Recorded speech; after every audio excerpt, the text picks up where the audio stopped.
दोस्तों, दुनिया में खुद को सबसे ज्यादा ताकतवर मानने वाले चीन के राष्ट्रपति शी जिनपिंग का घमंड जल्द ही चूर चूर होने वाला है और उनके ये तेवर उन्हीं की चीनी जनता उतारने में लगी है। चीन में तीसरी बार राष्ट्रपति बनने के बाद शी जिनपिंग को यह लगने लगा था कि इस दुनिया में उन्हें मात देने वाला कोई है ही नहीं, वो हमेशा अजय ही रहेंगे। लेकिन लगता है कि शी जिनपिंग की सत्ता का भी अंत आ गया है और कहा जा रहा है कि शायद जल्द ही उनकी ताजपोशी होने से पहले ही सत्ता उनके हाथ से जा सकती है। दरअसल ये सब हुआ है उस वायरस की वजह से जिसके दम पर चीन के राष्ट्रपति दुनिया को बर्बाद करना चाहते थे। अब वही वायरस उनकी सत्ता की कुर्सी को खाने की तैयारी कर रहा है। कोरोना पूरी दुनिया में तो धीरे धीरे कंट्रोल में आ रहा है, लेकिन चीन में इसने हालत खराब कर दी है कि ये राष्ट्रपति की कुर्सी को सल्टाने की तैयारी कर रहा है। और यहाँ की जनता कह रही है कि अगर शी जिनपिंग से हालात संभाले नहीं जा रहे हैं तो वो अपनी कुर्सी छोड़ दें। जनता का ये रूप देखकर चीनी राष्ट्रपति के हाथ पैर फूल गए हैं, उन्हें अपनी कुर्सी जाने का डर सताने लगा है। दोस्तों, अभी कुछ दिनों पहले ही चीन के राष्ट्रपति शी जिनपिंग को तीसरी बार चीनी कम्युनिस्ट पार्टी के सर्वोच्च नेता चुना गया था। कम्युनिस्ट चीन के संस्थापक नेता रहे माओ जेदांग के बाद जिनपिंग पहले नेता हैं जो तीसरी बार सुप्रीम लीडर बने हैं। 10 दिनों तक चली 2338 सीपीसी जनप्रतिनिधियों की 20वीं नेशनल कांग्रेस में पार्टी संविधान में कई तरह के बदलाव किए गए जो जिनपिंग को चौथी बार भी सर्वोच्च नेता चुनने की राह आसान करते हैं। फिलहाल उन्हें तीसरी बार 5 सालों के लिए पार्टी का महासचिव चुना गया है। वहीं मार्च 2023 में जिनपिंग तीसरी बार राष्ट्रपति पद की शपथ लेंगे।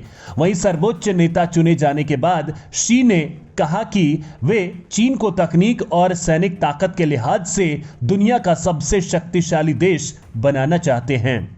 लेकिन जब ये जिनपिंग की जीत की घोषणा हुई तो उनके खिलाफ तानाशाही हटाओ, लोकतंत्र लाओ जैसे नारे भी लगे। वहीं जिनपिंग को तानाशाह बताते हुए बीजिंग सहित कई शहरों में पोस्टर बैनर लहराए गए। वहीं अब लगता है कि जिनपिंग की सत्ता का अंत नजदीक आ गया है, क्योंकि जिस तरह से चीन में कोरोना वायरस फैल रहा है उससे वहां के लोगों में इतना गुस्सा बढ़ गया है कि वो जिनपिंग को सत्ता पर बैठे देखना नहीं चाहते हैं। तो चलिए जानते हैं कि कैसे चीनी ड्रैगन का फैलाया गया वायरस उनकी ही सत्ता को खत्म कर रहा है। कोरोना महामारी से दुनिया को अभी तक छुटकारा नहीं मिला है, लेकिन चीन के लिए तो अब यह महामारी गले की फांस बनती जा रही है। यहाँ हर दिन नए संक्रमण के मामले बढ़ रहे हैं। ऐसे में सरकार ने एक बार फिर से जीरो कोविड पॉलिसी लागू कर दी है और कई शहरों के लाखों लोगों को उनके घरों में कैद कर दिया गया है। इस बीच सरकार की सख्त नीति से परेशान लोगों का गुस्सा फूट पड़ा है। बताया जा रहा है कि चीन के शंघाई में तो लोग गुस्से में सड़कों पर उतर आए और जीरो कोविड पॉलिसी वापस लेने की मांग को लेकर प्रदर्शन करने लगे हैं। हालात ये हो गए हैं कि आम जनता के विरोध प्रदर्शन को रोकने के लिए चीन पुलिस को पेपर स्प्रे का इस्तेमाल करना पड़ा। खबर यह भी सामने आ रही है कि शंघाई में विरोध प्रदर्शन स्थल पर लोगों और पुलिस के बीच हाथापाई हुई है।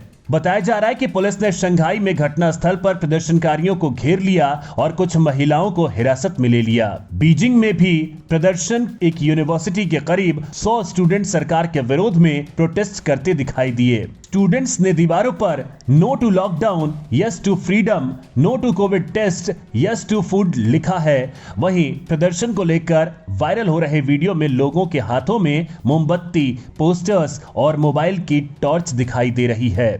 इसके साथ ही छात्र खाली सफेद पन्ने लेकर भी प्रदर्शन कर रहे हैं।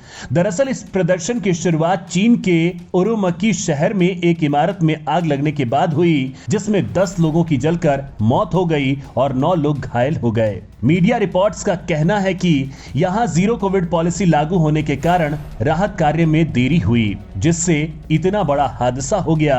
वहीं उरुमकी में अधिकारियों ने शनिवार को उन आरोपों का खंडन करने के लिए एक प्रेस कॉन्फ्रेंस किया, जिसमें कहा गया था कि कोविड प्रतिबंधों के चलते बचाव कार्यों में बाधा उत्पन्न हुई है। अधिकारियों ने कहा कि इमारत में कोई बैरिकेड्स नहीं थे और निवासियों को अंदर जाने की अनुमति थी। अधिकारियों ने आग लगने से मरने वालों की जिम्मेदारी बिल्डिंग में रहने वाले लोगों पर ही डाल दी, जिससे जनता का गुस्सा और बढ़ गया। उरुमकी के अग्निशमन विभाग के प्रमुख ली वेनशेंग ने एपी के हवाले से कहा कि कुछ निवासियों में खुद को बचाने के लिए कमजोर क्षमता थी, लेकिन सोशल मीडिया पर पोस्ट कुछ और ही कहानी बयां कर रहे थे, जिनमें कथित तौर पर दिखाया कि कई निवासी कोविड-19 प्रतिबंध के कारण अपने घरों में बंद थे।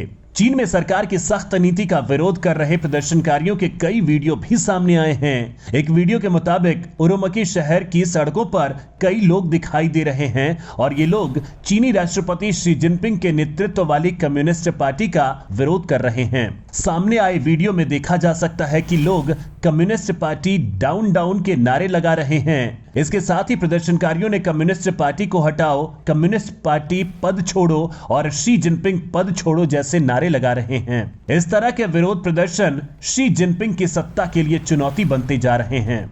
इसके अलावा लोग कह रहे हैं कि उन्हें पीसीआर टेस्ट नहीं चाहिए, उन्हें आजादी चाहिए। ये जिनजियांग शहर में लॉकडाउन वापस लेने की मांग कर रहे हैं। आपको बता दें कि चीन के वुहान शहर में साल 2019 में संक्रमण का पहला मामला सामने आया था। वहीं अब हर रोज 40,000 से ऊपर कोरोना संक्रमण के मामले दर्ज हो रहे हैं। दोस्तों, बताया जा रहा है कि अमेरिका और दूसरे देशों की तुलना में चीन में संक्रमण से मौत के कम मामले सामने आए हैं, लेकिन फिर भी देश की सत्तारूढ़ कम्युनिस्ट पार्टी ने वायरस को लेकर कोई भी लापरवाही नहीं बरतने की नीति अपना रखी है, जिसके तहत घनी आबादी वाले इलाकों में लोगों की आवाजाही पर रोक लगाई गई है। स्वास्थ्य अधिकारियों की अपील के बाद करीब 35 लाख लोग घर में कैद हो गए हैं। लोगों को घर पर ही सारी सुविधाएं पहुंचाई जा रही हैं। कई जगह कैंप लगाकर जांच बढ़ा दी गई है। बीजिंग में एक प्रदर्शनी केंद्र में अस्थायी अस्पताल बनाया गया और बीजिंग इंटरनेशनल स्टडीज यूनिवर्सिटी में भी आवाजाही पर प्रतिबंध लगा दिया गया है। लॉकडाउन का चीन के कारोबार पर भी लगातार असर देखने को मिल रहा है। एक्सपर्ट के मुताबिक चीन की जीडीपी में 20% योगदान देने वाला क्षेत्र इस वक्त भी लॉकडाउन या सख्त पाबंदियों से गुजर रहा है। उसके केंद्रीय बैंक भी अगले साल चीन की ग्रोथ को 4.3% से घटाकर 4% आंक रहे हैं। ग्रोथ घटने की सबसे बड़ी वजह मुख्य कारोबारी हब शंघाई में 2 अप्रैल से लागू हुए 2 महीने का लॉकडाउन भी है। महामारी के चलते चीन में कारोबार और फैक्ट्रियां बंद हो गई हैं, लोगों के रोजगार छिन गए हैं, जिससे लोगों में सरकार के खिलाफ भारी आक्रोश है। वहीं कोविड को लेकर सरकार की सख्त नीतियां और लॉकडाउन से भी लोग परेशान हैं। ऐसे में चीन में सत्ता परिवर्तन की मांग उठ रही है। दोस्तों, शी जिनपिंग के विरोध का कारण उनके तीसरी बार राष्ट्रपति बनना भी है, क्योंकि चीन की जनता जानती है कि तीसरी बार उन्हें यह पद मिलने का मतलब है कि वो मरते दम तक चीन के राष्ट्रपति रहेंगे। लोगों को डर है कि उनकी तानाशाही और ज्यादा बढ़ जाएगी। कुछ विश्लेषकों का कहना है कि वो तीसरे कार्यकाल में चीन को और अधिक तानाशाही की तरफ ले जा सकते हैं। लंदन यूनिवर्सिटी के school of oriental and African studies के प्रोफेसर स्टीव त्सांग का कहना है कि शी जिनपिंग के नेतृत्व में चीन तानाशाही दिशा में आगे बढ़ रहा है।